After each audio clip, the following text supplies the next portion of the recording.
It is my pleasure to introduce tonight's speaker, Mike Rosenberg.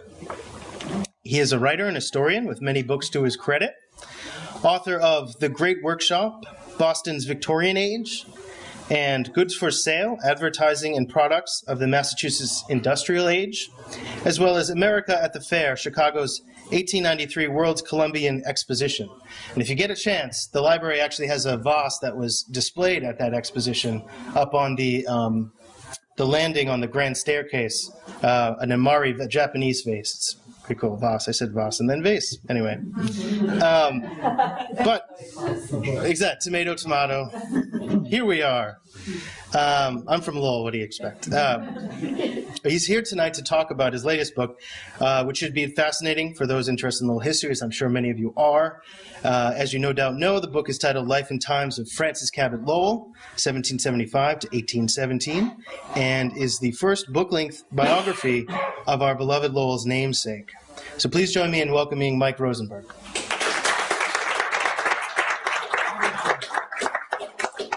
Well, thank you so much for inviting me. I must say, I initiated this. I called Sean and asked if I could speak, and he said, who the heck are you? But anyway, here I am. And other than being married and having 3 children, the 2 great thrills of my life, and I'm being serious, is to give this talk in Waltham and now to give this talk in Lowell. And it is a thrill to know somebody intimate like Francis Cabot Lowell. Intimate, I mean, he's been dead for 200 years.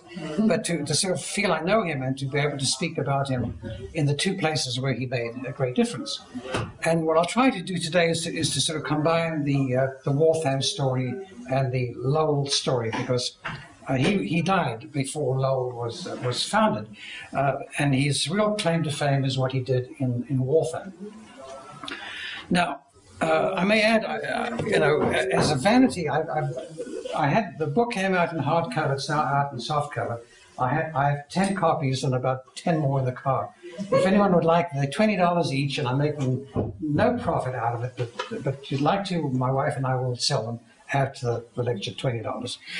The other person I'd like to thank is Richard Dick, who came out to Needham 6 months ago when I gave the talk in Needham, and I count him now as a friend and a guy I admire tremendously as the kind of person that every city should have, who takes an interest and a love of his own city. So enough flattery.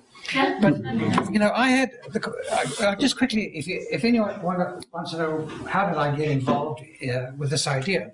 Well, I used to be a psychiatrist, and I worked in places like Lynn and New Bedford and Fall River, and I became interested in how people got to live in these cities. And when I began working, when I was younger, they would say, well, my father was a shoemaker, or my father was in textiles, and then they would say, my grandfather was a shoemaker, and then by the 3rd generation, they had no clue at all. And it occurred to me that if people don't know their past, then they have no rootedness. So I became interested in the 19th century Massachusetts out of interest in what came before, what made this such a great place. And 19th century Massachusetts was the century of industrialization. And the man who started the whole thing is Francis Cabot Lowell. And industrialization essentially is to do with machines what people did by hand before. And not only machines, but machines that were powered. So power machinery is what Francis Cabot Lowell introduced in a big way in Waltham, and it became the model of what happened throughout the rest of the country. Now, this is his mill in Waltham, the famous Boston Manufacturing Company, set up in 1814, almost 200 years ago. And this is the mill, and that probably was the water mill. Now, the mill in those days was powered by water.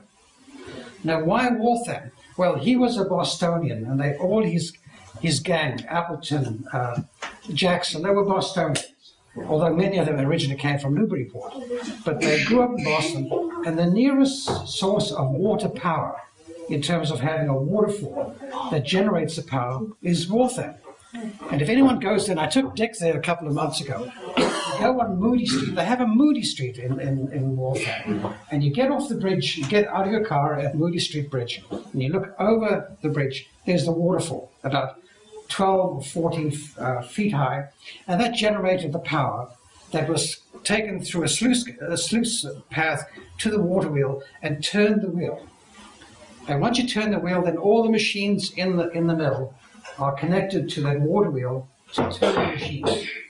And the machines were essentially of two kinds. There were machines to spin cotton and machines to weave cotton. To spin cotton and to weave cotton. And the thing that Francis Cabot Lowell did was put both kinds of machines into one building. So you had raw cotton coming in one end and finished cloth coming out the other end. Now before, and I'll show you some pictures, there were spinning factories in Massachusetts and Rhode Island, but they only spun the cotton into thread, and then the thread was sold to people who hand wove it into cloth at home. But the idea of doing both these things in one factory at one time was an idea that Francis Cabot Lowell came up with. So he was a Bostonian, and he came 7 miles or 8 miles upriver from the Charles River to Waltham, and the spot where the waterfall is, which is about there, they said they were going to build this mill alongside the river and use the river power of the river to turn the wheel and to generate the power to run the machines. Because the machines could produce about 14 or 18 times the amount of work that a worker could do by hand, so it was kind of profitable. And one worker tended one machine. So this is the story. No chimney, because they didn't need steam. And the chimneys came with steam power. So your city, which has its mills on the river, has chimneys. But the chimneys were added later when they went from water power to steam power. So they didn't need the river anymore. What you need with steam is you need coal, and the coal came by train. And Patrick Tracy Jackson is the one who built the train, the Boston to Lowell. And the trains brought up the coal, and the coals were burnt to generate steam. So they added the chimneys. So your factories are river factories that have chimneys. So it went through two phases of power, and then some, of course, went to electricity. So this is the picture of the Boston Manufacturing Company, 1814. And this company was so successful for a variety of reasons, one of which there was a war on, and British goods were no longer being imported to America. So the American factory could function on its own, and was so successful that other people, mainly the rich merchants of Boston, put their money into textiles. The place where they put the money into textiles was right here in Lowell. And that's why Lowell became the city that people like Appleton and the other Boston merchants took their money, which they'd made from import-export, and put their money into making things at home, making the textiles at home, rather than importing them from Britain or from Germany. So this is what Francis Cabot Lowell did. And what he did in Waltham became the model for what happened in Lowell, and then became the model throughout the rest of the country. My thumb is up. Okay. Now, who is he? Now, he wasn't a particularly vain guy, and the only known picture of him, or silhouette, was done around 1795 when he got married.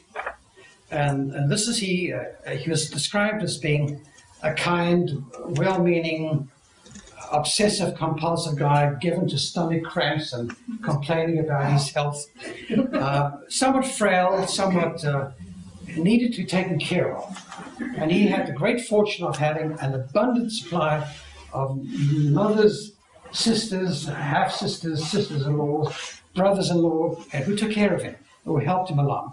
And the story of Francis Cabot Lowell is also the story of the Lowell family and all the extended people who loved him and respected him and did things for him. So this is he, the only known portrait of him. If there are any other portraits, they're not him. They're somebody else. I've seen some that they say they're Francis Cabot. They don't look like him. Now he had, next please, and this is his dear wife, Hannah Jackson. Now the Jacksons are an interesting crowd. She is one of, I think, 9 children of Jonathan Jackson, who came from Boston, grew up, I think, in Newton, and then after graduating from Harvard, went to live in Newburyport with John Lowell's father. They were best of buddies. And then they both got married and both had families.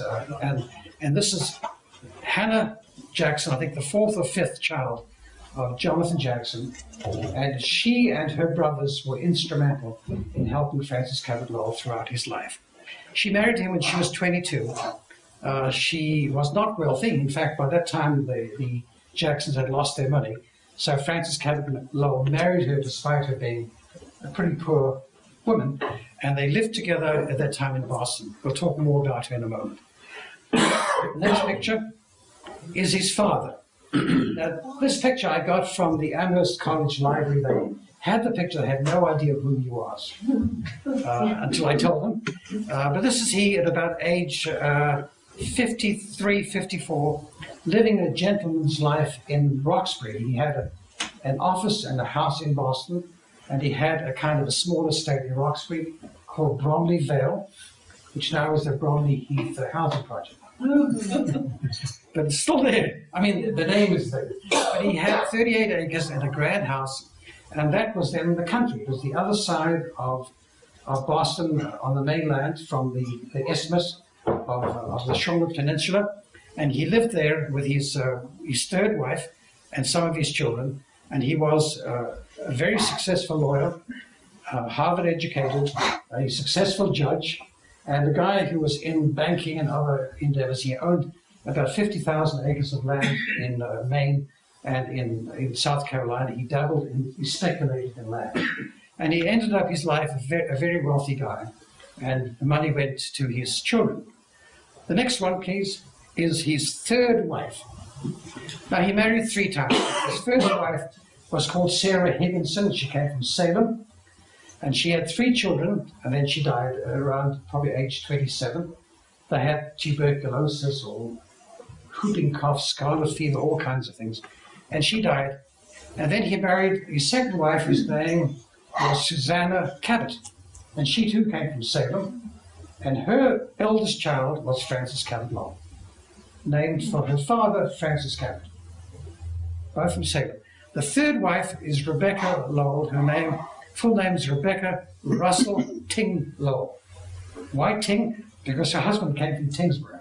In fact, the family named it Tingsboro. They came from around here. And she came herself from Charlestown. And her father was a judge in Charlestown called Judge Russell. And she was one of his children. And she married Mr. Ting, and he died. And then she, as a widow, married for her second time, and for his third time, married Judge John Lowell, who had moved from Newburyport to Boston. Now, why did he move to Boston? He moved to Boston in 1777, a year or two after the Declaration of Independence, because the aristocracy, or the leading lights of Boston, the governor, the assistant governor, the attorney general, were all loyalists. And they fled with the British when the British evacuated Boston.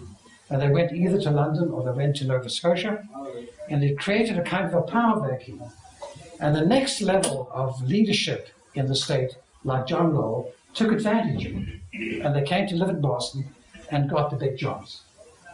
So he was an opportunist, I would say, but a clever guy who did a lot of good work. But he came to Boston in 1777 with 5 children from his first 2 marriages, and then married this dear lady who was the love of his life. And she lived a longer life than he did. And she had 3 children of her own. So in the end of it all, the judge had, if I can count correctly, 3 sons and 4 daughters, 7 children by 3 wives. And Francis Cabot Lowell is the eldest of 2 children of the middle wife, who lived maybe 4 years in marriage. She died at age 25, 26. Her name was Susanna Cabot, and she died and buried in I think, in Newburyport. And then he came with his children to Boston and married this wife, who was a dear mother to all of them and treated them all alike, and they all loved her. And there are some very endearing letters from Francis Cabot Lowell when he was a schoolboy at Phillips Andover to his dear mama, and asking her for things to come and visit me. And by the way, I need a new coat and I need a new toothbrush. And when he was 8 years older, they're very sweet. and in his own little baby handwriting. Next one, please. Now, I'm only showing you this picture. This is Rebecca Russell Ting Lowell's mother. Now, the only reason I'm showing it to you is that she had a portrait painted by none other than John Singleton Copley. And the picture is gorgeous. I mean, it's now in North Carolina at the Museum of Fine Arts there, wearing silks and expensive velvet dresses, dressed in the height of fashion that becomes a middle-aged lady.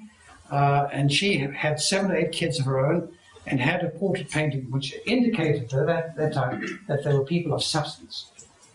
Although anyone could have gone to John Singleton Copley and said, here's $10, paint my picture.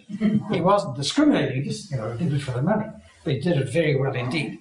And this is she, and she happens to be the mother of Mrs. Lowell III. Next one. Now we're getting now into the Jackson family. This is Hannah Jackson, the wife of Francis Cabot Lowell, whom he married. John. Okay, no, sorry. The wife, Hannah Jackson, is his daughter, and she's the wife of Francis Cabot Lowell. Okay. Now Jonathan Jackson, as I said, grew up probably in Newton, and graduated from Harvard, and went to live with John Lowell Sr., the father, in Newburyport. And then they got married. They married 2 women from Salem on the same day in the same church, and bought houses in Newburyport side by side. And the kids got to know each other very well. They got to know each other very well too. But this portrait is at the Museum of Fine Arts. It's on display as I speak.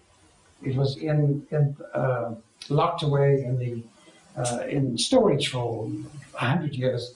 It's now taken out. If you go to the Museum of Fine Arts, go into the Coptic room and look around, you'll find this gorgeous watercolor. I don't have it in color, but it is in color and it's gorgeous. A very vain, very handsome, very fussy guy who I think painted the painting is like he was, very particular about his appearance. He once had a slave who took care of him, and his slave was called, if I remember, Pomp. And when America declared independence, he let his slave become free, and Pomp went to live in around here. And Pomp's Pond is named for him, I'm told. In where? Andover. In Andover. So it's around here. So anyway, so that's him. Now he made a ton of money with ships, and then he gave the ships to the United States government during the war, used them as fighter British, and he wasn't paid for it, so he lost all his money and became quite poor, and lived most of the rest of his life in poverty. And despite that, Francis Cabot Lowell kept in touch with the family and married his daughter. Now, they were a remarkable and very, I would say, handsome family. I'll show you some more. And this is his wife, whose name was Hannah Tracy Jackson. Now, she was a Tracy, and her father was Patrick Tracy. And her son, of course, is Patrick Tracy Jackson. And he gets his name from his grandfather. So she was one of his wives. He married twice, and she's the one who had 9 children, and then exhausted herself and died. And the children, I'll show you her children. These are some of them. Next, please. And this is her son, Charles, who became the Supreme Court Justice in Massachusetts. A very scholarly guy who was an expert at law. And Francis Cabot Lowell's best friend. They went to Harvard together. They grew up together. And they remained the best of friends until Francis Cabot Lowell got older, and then he relied on the 3rd brother, Patrick Tracy Jackson, who became his second lieutenant, although Patrick Tracy was about 5 years younger than he. When he was younger, oops, sorry, the first one, going back one. When Francis Cabot Lowell was younger, this guy was his best friend. The next fellow, next slide, was the Dr. James Jackson, and Francis Cabot Lowell, in fact, paid for this guy's education to go to England to study medicine, because he was that kind of guy, and he was quite wealthy, and he gave the money sort of slyly. No one knew about it except Charles Jackson, who asked for it. And he went to London, came back, and became one of the principal doctors in the Back Bay, at least in Boston, and became the principal physician of the Mass General Hospital. and the first professor of medicine at Harvard. He wasn't a brilliant guy, but he was a very steady fellow who believed in exercise and told people you should exercise. And he would walk from patient to patient. So he lived until 88, so maybe he had something to say about it. The third of the third brother, next please, is Patrick Tracy Jackson, whom you know very well from Lowell. And he's the guy who became Francis Cabot's principal assistant. And when Francis Cabot Lowell died, he carried on the work of bringing the ideas from Waltham to Lowell, and moved, in fact, to Lowell, and helped run the show here.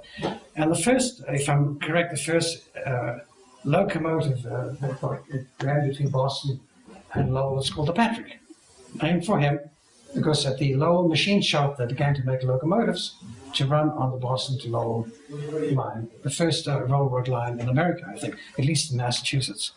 And he's the guy who did that. And he was a very, I think, responsible, likable guy, and made sure that whatever Francis Cabot Lowell wanted would get done.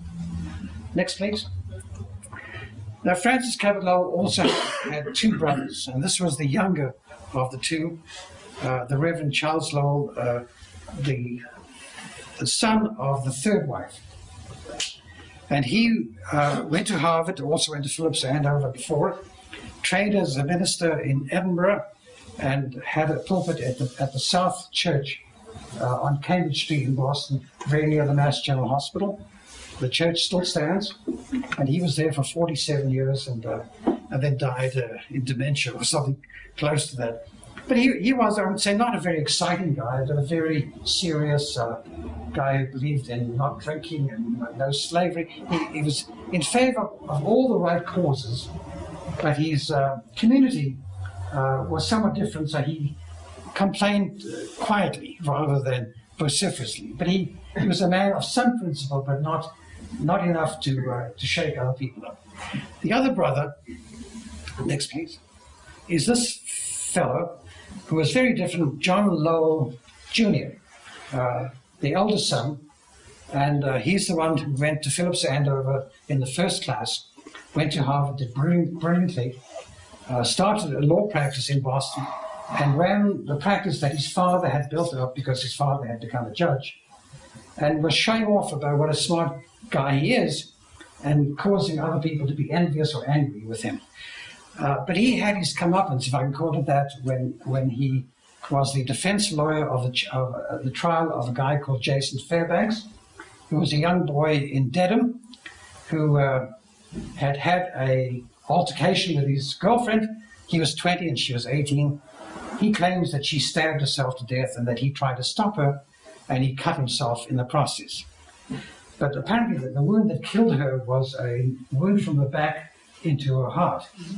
So they said she couldn't have done it. So they found him guilty, and they hanged him in 1802. And this guy, John Lowell Jr., had a kind of had a mental breakdown, and never practiced law again. And instead, by that time, his father had died, so he inherited inherited the estate in Roxbury, and lived the gentleman's life for the rest of his long life. So he had a big influence on Francis Cabot. He was very critical of him, told him you have to do this, you have to do that, and kept lecturing him, and Francis Cabot felt he had to live up to his brother's expectations. Okay, next one.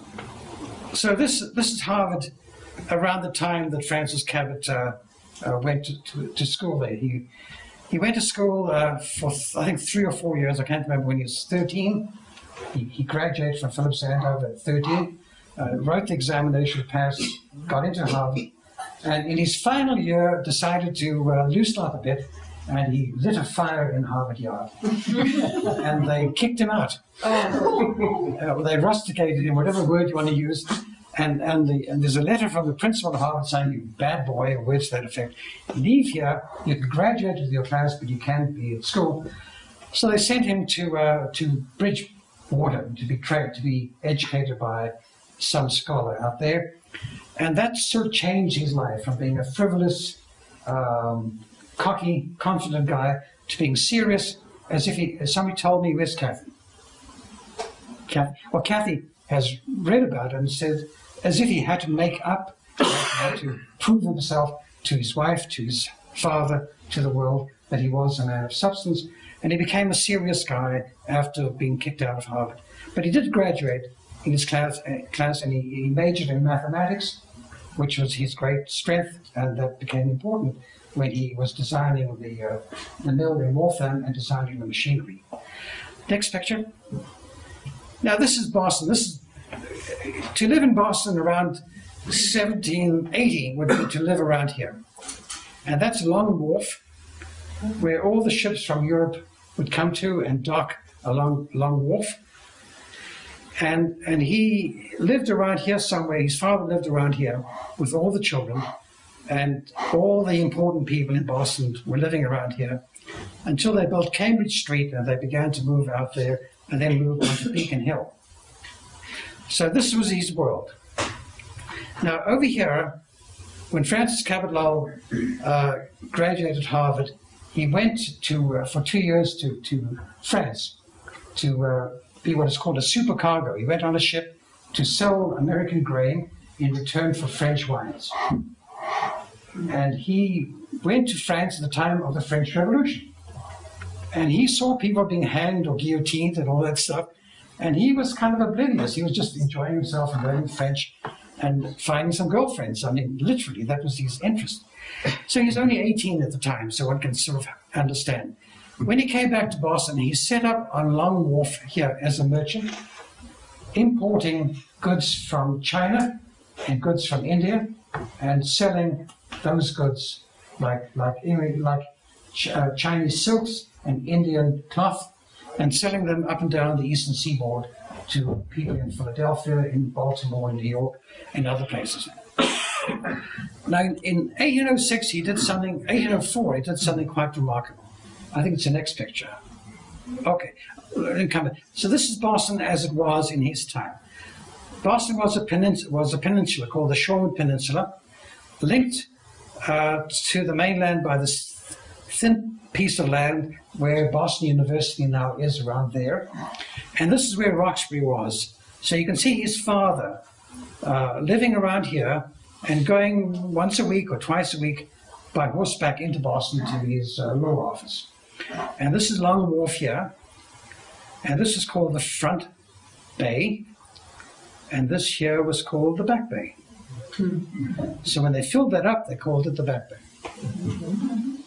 And they filled it up by getting sand from around here, bringing it by train. This is about 1850, and filling up the whole area and expanding Boston to be about 4 or 5 times the size it was. So in Francis Cabot Lowell's time, he lived around here. He lived on Cambridge Street, and this was his world. So it was a world of a couple of square miles. And the ships were there, and the docks were there, and his home was there, and his kids went to school there, all in this very small area. And this is about the map is about 1770. Next picture. So anyway, I was going to show you this. This is called India Wharf. Now, Francis Cabot Lowell and a guy called Uriah Cotting, C-O-T-T-I-N-G, were two of the principal people who raised the money to build this granite building. The wharf was alongside here, and the ships would dock about here, and people would unload the goods into these businesses. There were 16 businesses on this side and 16 on the other side.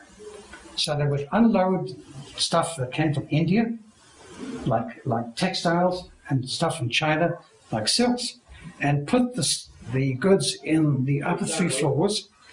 These were the offices here at this level, and this was the commercial sales area.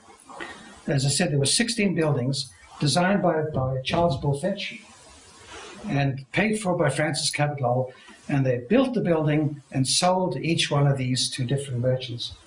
So you see, Francis Cabot Lowell was in the export-import business, the exact opposite of what he did when he said, we have to make things here. So instead of buying stuff from abroad, 10 years later he said we should make things in America, and that I think was his great contribution. Okay, next. How much patience? Do you have patience? Okay, let's keep going. Okay, now he didn't start the whole thing. The idea of manufacturing at least cloth, at least cotton thread in America dates back to about 1790. And the first factory was, of all places, in Beverly. And this is a factory built by the Cabot brothers, by his uncles, when he was a little boy of 12 or 13, boy of 13. And they built this factory here where they would take raw cotton and spin it into thread, and then sell the thread to people to hand weave the cotton into textile, into cloth. And this commemorates George Washington, who actually visited this place around 1793. And George Washington, the President of the United States, was on a triumphal tour and came to see this place and said, what a great idea, we're going to make things at home. So it goes back to almost 15 years with Francis before the experience in warfare. Now the next part of the story is, I'll tell it quickly as I can. Eli Whitney, the same time that Francis Cabot Lowell was starting to get into the export-import business, Eli Whitney, who was a Yale graduate, came from Southborough near Worcester, Mass., landed up in the South and saw the slaves picking the seeds out of the cotton, one by one. And it took forever. It was hard work. So he said, well, why don't we have a machine to do it? So he invented the cotton gin, which is a kind of a clumsy machine that would pull out the black seed from the cotton ball. And that little device expanded the range of cotton throughout the South, and also increased the number of slaves needed throughout the South. And that was what he did. He didn't intend that, but that was the consequence. And the South went from being a small cotton producing area to becoming humongous, and became the cash crop of the South. Now, where did the cotton go? It went to England, because by that time the English were starting the Industrial Revolution to have machines that could spin cotton and could weave cotton into cloth by machine. First of all by water power, and then by steam power. So Eli Whitney's little invention led to the expansion of cotton growing and to the expansion of exports from the South to England. Next picture. And also in Rhode Island, there was this guy, another slave transporter, Moses Brown, who founded a small cotton spinning company in Pawtucket, which is there to this day, if anyone would like to go visit it. It's near where the Pawtucket Red Sox play. And he put up the money with the next person, Samuel Slater, who had the expertise, and they began to spin cotton in Pawtucket around 1790, which is about 14 years before Francis Cabot Lowell got into business. But all they did was spin cotton into thread and not weave it into cloth. So Francis Cabot Lowell did a kind of a quantum leap ahead of these guys. And that's all they did for many years. They became quite wealthy at it. But Francis Cabot Lowell was way ahead of them 15 years later. Okay, next. Now, who were the guys in England who did this fantastic revolution? There were two or three of them. This is perhaps the most important guy, Richard Arkwright, who invented the machine to spin cotton into thread. Instead of doing it by hand, the old-fashioned way, they could spin it by machine, and he became immensely wealthy. The next fellow was Edmund Cartwright, who invented this machine, which was a machine to weave.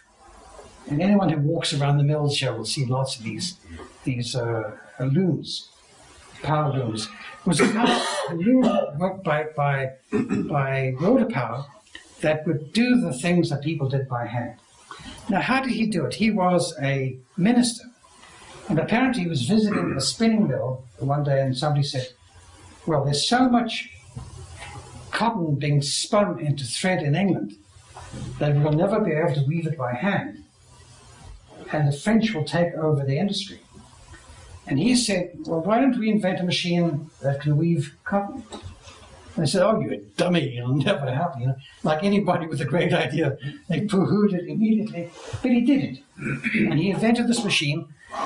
But the machine was so big a threat to the workmen of England that they destroyed the machines. And this is the period of the Luddites, around 1810. So the Luddites were destroying the machines. This guy had a kind of a breakdown, never did it again, but he got compensated by the British government. But he, I think above all, invented the machine that could really produce textiles. And textiles is how the Industrial Revolution began, in textiles. And that became the model for shoes and for everything else.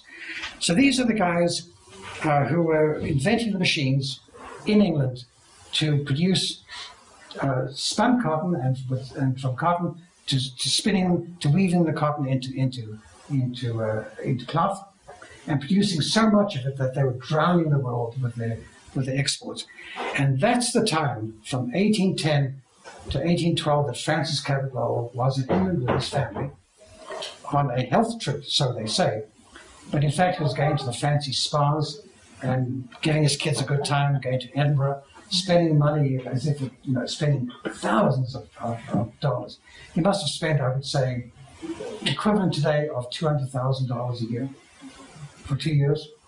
So he was 150,000, a lot of money, buying watches and buying fancy things, and would go into a store. This is typical of Francis Cabot Lowell. Go to a store and buy 4 gold watches, and then bargain about deduction for cash, and get 10% off. And he did that many times. He'd sort of get a deduction for cash. But while he was there, he heard about these factories. And he went to visit some. It's very poorly documented. He didn't write about it. At least I've read his letters, and there's almost nothing about visiting these mills. But apparently he went, and he was fascinated by these mills producing cloth from spun cotton by machine with power, and by that time it was steam power. Now, the Americans didn't need steam power because they had enough water power. I mean, just look at your river here and see how much water power you've got. So these guys were the example, and when he was in England, the loom, the power loom, and the spinning jenny were being used everywhere, and the English were dominating the world in export of textiles. And he said to himself, I can do the same thing in America. And while he was in England, he had a visit from a guy called Nathan Appleton, who was a merchant in Boston, and they talked about this idea. And Appleton said something like, what a great idea. When you get home, let's talk about it and I'll help you. So, the next part of the story. This is Nathan Appleton. He was a very prosperous merchant in Boston, and he was the first one outside the family to put money into the Boston Manufacturing Company. And he did it, I think, kind of as a long shot, as a gamble. He said, let's see what can happen. But he did it. And once he did it, then the other merchants were willing to try it, because he was kind of one of the doyens of the Boston merchant community. Okay, next, let's see what's coming. Okay, so Francis Cabot Lowell in 1812 comes back to Boston. He's got this plan in his head. He's going to produce textiles in America. And everyone says, stupid idea, it'll never work, we can't compete with the British. They had a kind of inferiority complex. He said, I can do it, but he needed, other than money, he needed a mechanic who could take the ideas that Francis Cabot Lowell had and translate the ideas into practical machinery. And he was a guy from Newburyport, all from Newburyport, almost. But he was a kind of a lower socioeconomic class. He was a guy who left school around age 12, worked in a spinning factory for most of his life, but was very adept at fixing machines. And Francis Cabot Lowell hired him to run the machinery and to build the machinery for the new factory in Waltham. And there's a Moody Street in Waltham, of course, and there's a Moody Street, I think, in Lowell. And this is the guy who did it. And I think he was instrumental in creating a managerial class in America. That you didn't have to be Harvard or Yale or Princeton. You could be a common, simply educated person with a good brain and a good way of doing things. And what these factories in Lowell created was opportunities for hundreds, maybe thousands, of mechanically minded people who could run machines, who could run a combination of machines. And this is the guy who set the example. He ran the Waltham machine shop, and when Francis Cabot Lowell died, he transferred to Lowell and ran the Lowell machine shop until he too died at age 54. So this is Paul Moody. Okay, any more? Let's have a look. Well, this is people talk about the Lowell system. How did he do it? Well, first of all, you have to have a good idea, and you have to be persistent to the point of stubbornness, and that Francis Cabot Lowell was. And you have to have enough money, and he did this by putting his own money into it. He needed $100,000, which is worth today maybe 50 million, something like that, maybe more. He put in maybe 2 or 3 million by today's standards, and then, in my opinion, gave money to his brothers-in-law to put money in as if it was their money, when I think in fact it was his money. And then when he had $52,000 put in together, he went to Appleton and said, well, you put money in, and Appleton put in $5,000, and that was the tipping point that allowed other merchants to put money in. So they got the $100,000, which is what they needed to begin. They needed cheap power, and they had, of course, the Charles River. They needed machinery. Now, this is where the story gets complicated. Did Francis Cabot Lowell copy the English, or was he an innovator? Well, clearly he learned from them, but he improved the machines to fit local conditions. Now, here's one example. And I have a letter from Patrick Tracy Jackson, who said, Frank, he called him Frank. Right, Kathy? He said, Frank, what can we do? In winter, the ice gets into the water wheel, and it clogs up the wheel, it stops the wheel, and then the wheel cracks the ice, and then it begins to spin faster. So they had all kinds of mathematical calculations to work out that have to do with here and not England. And so I think that Francis Cabot Lowell and Paul Moody not only had the combination of spinning and weaving in one factory, but modified and improved on the machines so that he was an innovator in his own way, rather than just a plagiarist or a copier. So I give him great credit. And he was mathematically inclined, so he used his head to do it. Now, in 1816, some people wrote to him and said, Mr. Lowell, how do you do it? He said, well, you have to have machines that work, and that you can train a worker in a month to operate a machine. And that, I think, is the essence of maybe the dehumanization of the Industrial Revolution. But the essence of the Industrial Revolution is that the machine does the work, and the worker supervises the machine. So what a change from 5 or 10 years of apprenticeship, when the person learned how to do it by hand. Here, the machine did the work, and the person just made sure the machine was working fine. And you could learn it in a month. The next part of the deal was cheap raw material. Well, the cotton came from the south. And all these guys here, although they were against slavery, had connections with the south and would buy cotton from the south and sell raw material, would sell grains, what have you, to the south. So they had business dealings with the south. Next, capable management. Now, one of the stipulations of this plan was that Patrick Tracy Jackson would work full-time, and he'd live in Waltham and run the show in Waltham, which he did. And then, of course, you had to have motivated workers. And this is the whole thing about, it was capitalism with a soul, because Francis Cabot Lowell was like a big daddy and taking care of these farm girls who were educated, but old-fashioned and hardworking, and wanted money for themselves and their families. So they came from the farms in New Hampshire, Vermont, and Maine to work in the mill, and then after 2 or 3 years would go back home. And that's the same thing that happened here in Lowell. And then, of course, a plan of selling the stuff. And this is where Appleton came in. He knew how to sell stuff.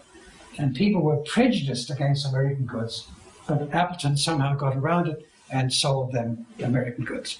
Just a few more minutes, and next, please. Now, so Francis Cabot Lowell, at the height of his fame, or at least he wasn't well known then, but he built a factory in 1814. The factory was a success because there was a war on, and they were able to produce goods and sell them around the country. And after the war ended, the war of 1816, 1812 to 1840. When the war ended, many of the other factories were losing business because they were only spinning factories. But Francis Cabot Lowell had a spinning and a weaving factory, and they were so efficient that the factory did well. But anyway, in 1816, his wife died, his mother-in-law died, his sister died, and he went into a kind of a funk and became depressed, decided to go on a tour of all places, Niagara Falls. And he went there with his brother-in-law, Mr. Gorham, who has a street named for him. Yes. Yeah, and he was he was the husband of Susanna Cabot Lowell, his sister. So Gorham and he headed from Boston out to Albany and got as far just beyond Albany when Francis Cabot Lowell took ill, was coughing, wheezing. They turned back. And he got back to, and he wanted to go back to Waltham. So he spent the night in Waltham, and then wanted to go back after, went to Boston and died in 1817. Now, where was he buried? The next picture. He was buried here in the common burial ground on Boston Common, across the street from the Colonial Theatre, and buried about. And this is one of the tea stops. Now, it's important, I'll tell you why in a second. He was buried about here and forgotten. Buried in a crypt and forgotten. Until in 1897, they decided to electrify the trolley system from horse trolleys to electric trolleys and to put the trolley underground on Tremont Street. And they, in the process, dug up 700 graves and found Francis Cabot Lowell's bones and his wife and his sister-in-law, and reburied them at Forest Hills Cemetery, and then took the bones of the father who died in Oxford and transferred the bones to Forest Hill, so that the Lowells are now buried in Forest Hills in Jamaica Plain, and that's where they are. Just a few more minutes of your. What happened afterwards? So he built this great enterprise. Next one, please. Now he had 3 children, and this dude is the oldest. Now this is where Lowell gets into the story. This is John Lowell Jr., named either for his grandfather or for his uncle. I don't know who. And he grew up partly in Edinburgh, where the Lowells lived for about a year. Came back to Boston and couldn't quite make it. He was shy, he was awkward. He went to Harvard and he skipped classes and he flunked out. So his father didn't know what to do with him. So he put him on the ships, learning how to become a captain, sea captain. But anyway, he had the very good fortune of marrying a gorgeous, rich, talented, lovely young lady. And he settled down in Boston, became a town councillor, and at age 28 came to live in Belvedere. Came here. In fact, he is the one who got permission or influenced somebody that Belvedere became part of Lowell. It was part of Tewkesbury before, I think. And he switched the title to Lowell. And he lived here, and he was one of the principals of the Hamilton Mill. He took over he financed it, was quite wealthy by his own right, by his inheritance from his father, as well as his wife's money, and lived in Belvedere as a rich potentate, and running the mill. Why Hamilton? Because their hero was Hamilton, the Secretary of Finance or whatever. Alexander Hamilton. Yeah, he was their sort of guru. He's like a Tea Party man for them, you know? So he ran the Hamilton Mill for about a year or two, when he suffered a great tragedy. His wife and both his daughters died of scarlet fever in about 6 months of each other, and he went into a humongous Lowell funk. Depression is kind of common in the family, and decided of all things to do is to travel the world and to follow the path of Marco Polo to China. So he sold up his shares in Lowell, went to Europe, mixed with the richest of the rich, and got as far as Asia Minor and took on a guy to be his, not photographer because they didn't have cameras, but he's artist. And he would draw things they sold together. They toured Asia Minor. They went to Egypt, and he bought about 50 or 60 or 100 Egyptian artifacts, like heads, tombs and pieces of statues and what have you, which landed up eventually at the Museum of Fine Arts, where they still are to this day in Boston. And then he died in Egypt. He died in India of some gastric condition, and left his money to the Lowell Institute, which is an institute founded by him to educate the masses, to educate people, and kind of like a university without walls. And the Lowell Institute was the largest foundation in America for a long time, and still exists, and gives money to lecture series and what have you. So he had a big role to play here in Lowell. He died about age 36, younger than his father. Tried to emulate his father, but didn't quite make it. And a few more just for the heck of it. This next slide, please.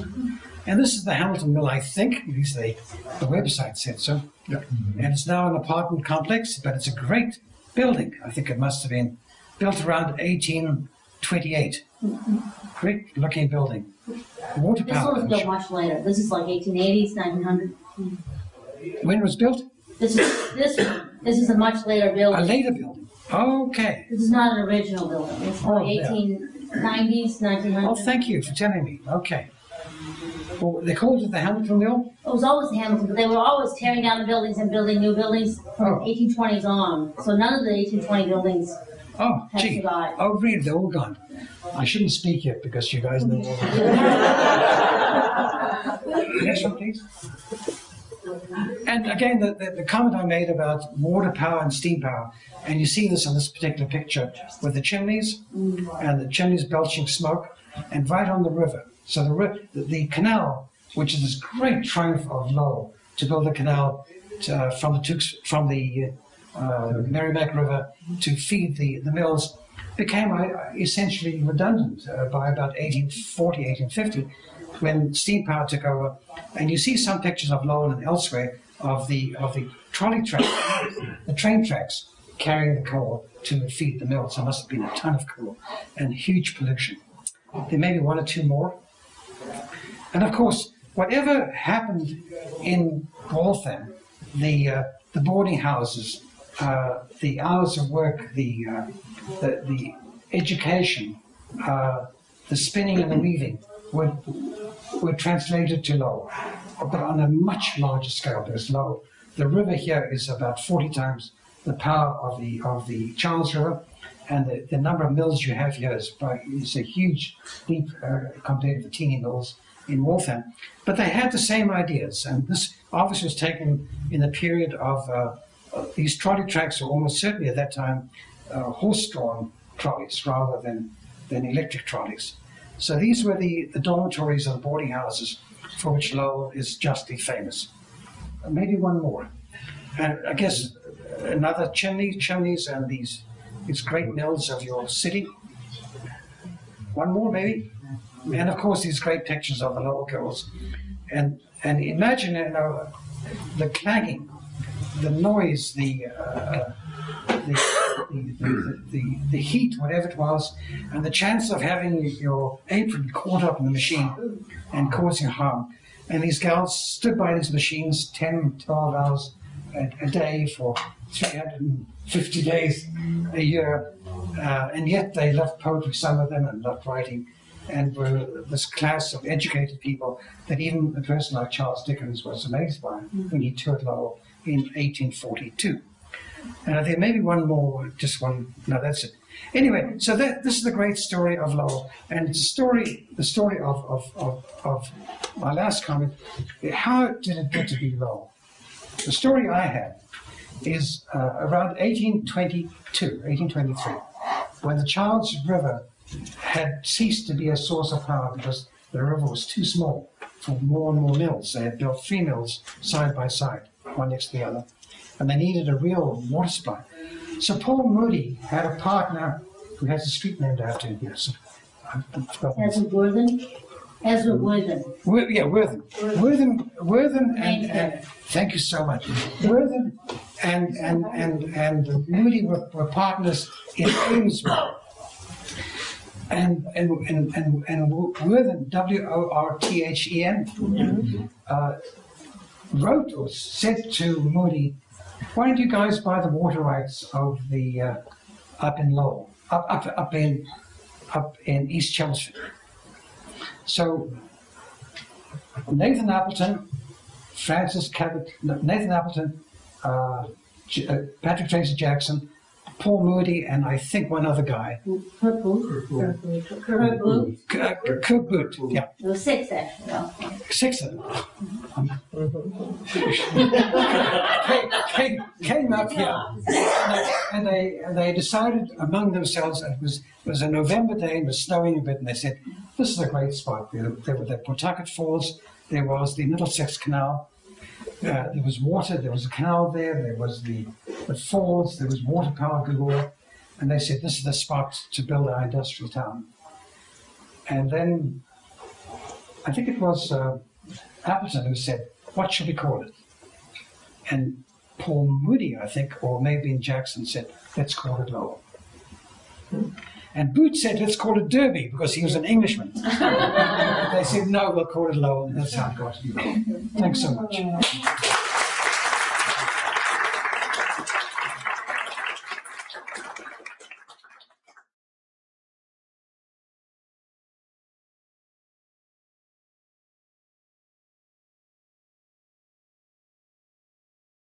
17, and is the first book-length biography of our beloved Lowell's namesake.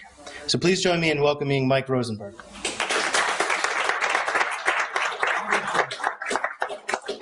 Well, thank you so much for inviting me. I must say, I initiated this. I called Sean and asked if I could speak, and he said, who the heck are you? But anyway, here I am, and other than being married and having 3 children, the 2 great thrills of my life, and I'm being serious, is to give this talk in Waltham, and now to give this talk in Lowell. And it is a thrill to know somebody intimate like Francis Cabot Lowell. Intimate, I mean, he's been dead for 200 years, but to sort of feel I know him and to be able to speak about him in the 2 places where he made a great difference. And what I'll try to do today is to sort of combine the Waltham story and the Lowell story, because he died before Lowell was founded, and his real claim to fame is what he did in Waltham. Now, I may add, as a vanity, and all his gang, Appleton, Jackson, they were Bostonians, although many of them originally came from Newburyport. But they grew up in Boston, and the nearest source of water power, in terms of having a waterfall that generates the power, is Waltham. And if anyone goes there, and I took Dick there a couple of months ago, go on Moody Street. They have a Moody Street in Waltham. And you get off the bridge, you get out of your car at Moody Street Bridge, and you look over the bridge, there's the waterfall, about 12 or 14 feet high, and that generated the power that was taken through a sluice path to the water wheel and turned the wheel. And once you turn the wheel, then all the machines in the mill are connected to that water wheel to turn the machines. And the machines were essentially of 2 kinds. There were machines to spin cotton and machines to weave cotton. To spin cotton and to weave cotton. And the thing that Francis Cabot Lowell did was put both kinds of machines into one building. So you had the book came out in hardcover, it's now out in softcover. I have 10 copies and about 10 more in the car. If anyone would like, they're $20 each, and I'm making no profit out of it, but if you'd like to, my wife and I will sell them after the lecture, $20. The other person I'd like to thank is Richard Dick, who came out to Needham 6 months ago when I gave the talk in Needham, and I count him now as a friend and a guy I admire tremendously as the kind of person that every city should have. who takes an interest in a love of his own city. So enough flattery. But you know, just quickly, if anyone wants to know how did I get involved with this idea, well, I used to be a psychiatrist, and I worked in places like Lymm and New Bedford and Fall River, and I became interested in how people got to live in these cities. And when I began working, when I was younger, they would say, well, my father was a shoemaker, or my father was in textiles, and then they would say, my grandfather was a shoemaker, and then by the third generation, they had no clue at all.